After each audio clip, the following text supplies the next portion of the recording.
Hey guys, can we talk about something for a second? I feel like everything that is getting made these days is being made very differently from when I was growing up. It could just be that I'm growing up. My frontal lobe is developing at a rapid pace. I think about taxes more and more every day, and I have a job. All that to say that something just feels different. Of course, we all know about the whimsy the world was in back in 2008, 2009. Even though we were just coming through a recession, it felt like we were really moving into the future. I mean, everything looked like this. It felt like things were moving up. It's so secret that I play a lot of video games, and that's probably the most primary form of media I consume. I'm always keeping up to date with news or playing the latest free-to-play thing.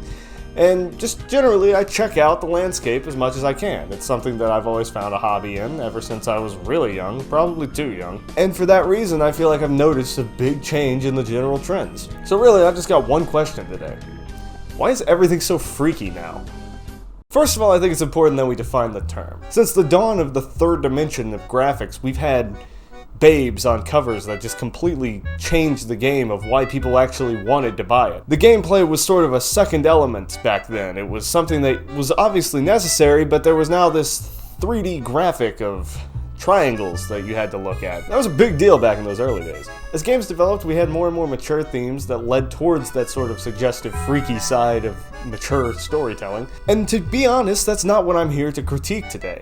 Of course, there are a lot of games that lead themselves into a suggestive pipeline in their storytelling because they're trying to convey their story to a mature audience. It's a mature, gritty story for a mature, gritty, grown-up audience. Of course, that doesn't mean that a lot of kids across the nation, myself included, were playing GTA.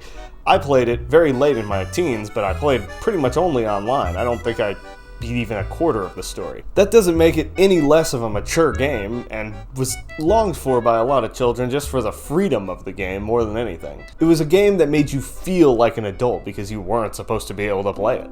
Now, the games I'm talking about more in-depth here are like Cyberpunk, for example. That game is one of the best stories of the modern era. There are many, many choices and decisions. The visuals are great. And of course, because of the nature of Cyberpunk as a genre, it gets a little freaky. CD Projekt Red is a great example of a studio that makes these mature games with mature themes that end up in that sort of Venn diagram. But it's different. It's more cinematic. It's something that is handled in a way for adults because it's a piece of media for adults. What I want to talk about today is something completely different. No kid, even though Cyberpunk is coming to the Nintendo Switch 2, is really thinking, man, that's a game I want to play. Because if they want that sort of freedom, that weird sort of adult vibe, they want GTA. And they're soon enough going to want GTA 6. What I'm talking about today is something that's a little different. It's not tasteful. There's no cinematism.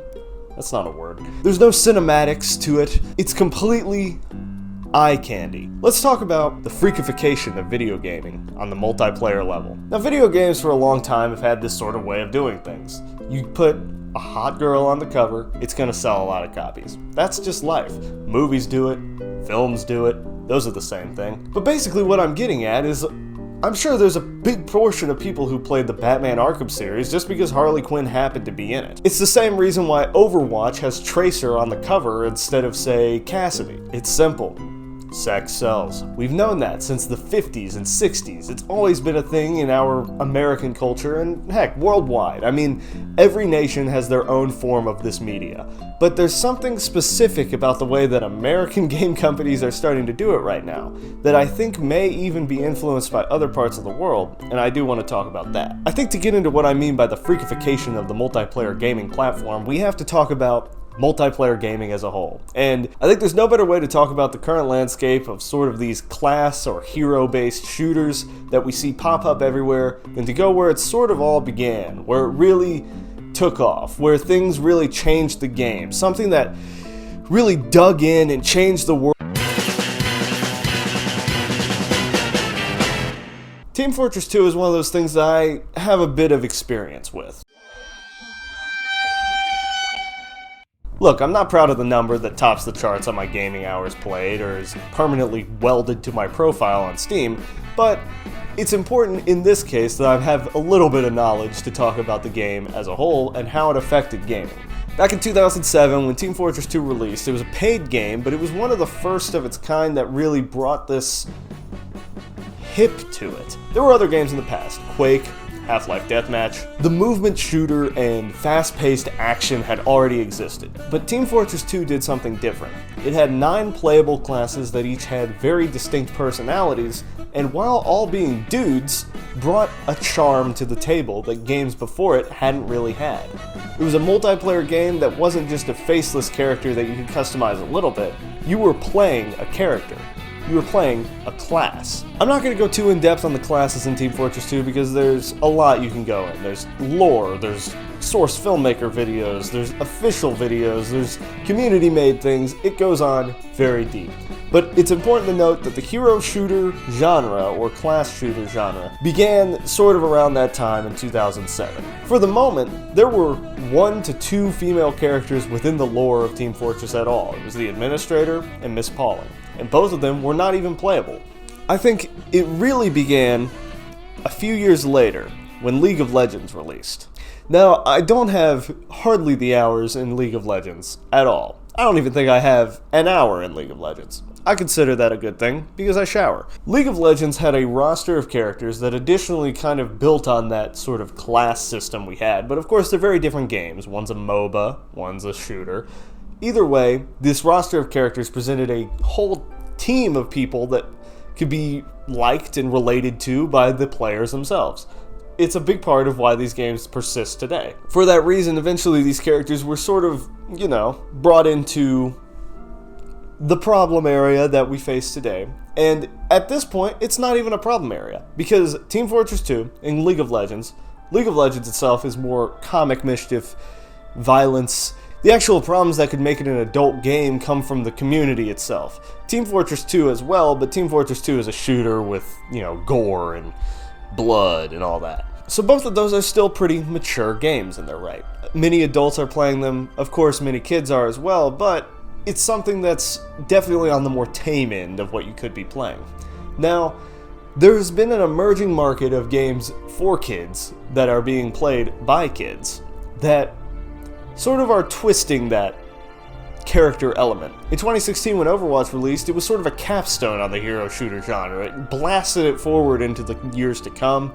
It's not even been a decade since it was fully out, but when Overwatch released, it marked a very huge turning point in that sort of gaming space. What Overwatch brought to the table that Team Fortress 2 did not, so yeah, it's clear to see that the vibrant visuals of both games, the low to moderate graphic nature of it all, could attract a younger audience than an older one, where older kids were playing Call of Duty and blowing up cars in GTA, and I don't know, I still play Team Fortress 2 and I'm 20 years old. It's very clear that the vibrancy and the simplicity of the game and the vast roster of likable characters would attract a younger audience as well. Now, this does beg the question, why does Widowmaker look like this? Okay, look, it could be worse. I mean, it could be... This is where the problem begins. I think that Overwatch started something very bad in the gaming community. It kind of created this crossover of a very freaky genre of internet that gets mixed in with just the casual gamer and kind of eliminated a lot of the work we had done to bring the oppression we were faced with in the mid-2000s to its knees. For a long time, gamers were, considered just the basement-dwelling, computer-using types that were playing RuneScape in their mom's basement all day. And for a long time, that kind of was what it was like. I do feel like a lot of the 2010s and then the 2020s made it a very easy-to-enter market, and a lot of people got into playing video games, whether it be on the Switch, the computer, the Xbox, or PlayStation. Everybody had some way they could access a game in some way. Games like Overwatch create this diverging community where there's people there for the gameplay, and there's people there for the,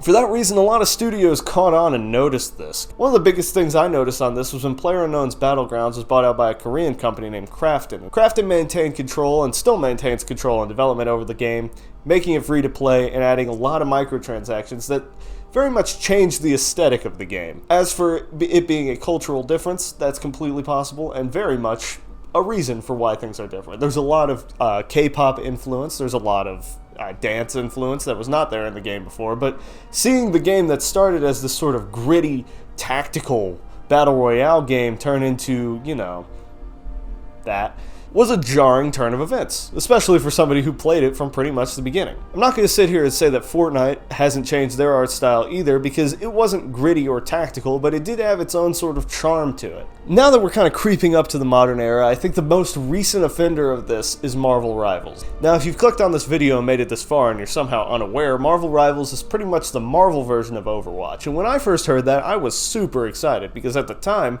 I loved Marvel stuff. I was huge into the movies, and then sort of the MCU, fell off. So now I don't really play it as much as I thought I would when I was a younger lad. But that doesn't mean that I didn't play it at all. I definitely sat down and gave it a few hours and tried it out. Wanted to see what the hype was all about, as so many people across the world said Overwatch was dead and Marvel Rivals was here to stay. And I couldn't help but notice something. When I was younger, I really wanted a multiplayer way to play as Spider-Man. I thought that would be sick. I just wanted to be, whooping up on fools, whipping around, swinging off of stuff, kicking people, Spider-Man stuff. And when I found out that he was in the game, that was immediately the character I picked. Now, my eyes were tunnel visioned onto him. But then I started to look around after I played a few games, my computer crashed a few times, and it ended up being way late into the night. Why are the rest of the characters the way that they are? Now, I understand. This game is more comic accurate than most games ever will strive to be. And that's pretty awesome. But why are there jiggle physics? I can't help but notice that a game that's managed by a non-American company that's taking over an American IP to create an online shooter happens to make it so eye candy-ish. There's no reason that the Invisible Woman should pack 2 planets in the third-person camera. I'm trying to see around. I don't need that blocking the screen, but I understand that a lot of people might be playing this so they can have that block the screen. Frankly, I just don't understand it. Yes, I know that it's a marketing tactic and it works very clearly because it worked for many years, but it feels odd that media like comic books that have always been for a younger audience or maybe a teen audience are getting portrayed in this game that is very much for young, I believe it's E10 plus, possibly teen rating. Either way, it's free on any platform. Many kids are going to be playing Marvel Rivals, and it feels strange that characters that are portrayed in this way with such attention to detail is in a medium like that. I can't help but notice that the gaming landscape as a whole has taken a shift away from the blocky landscape of Minecraft. As popular as that is today, it was huge back in the day.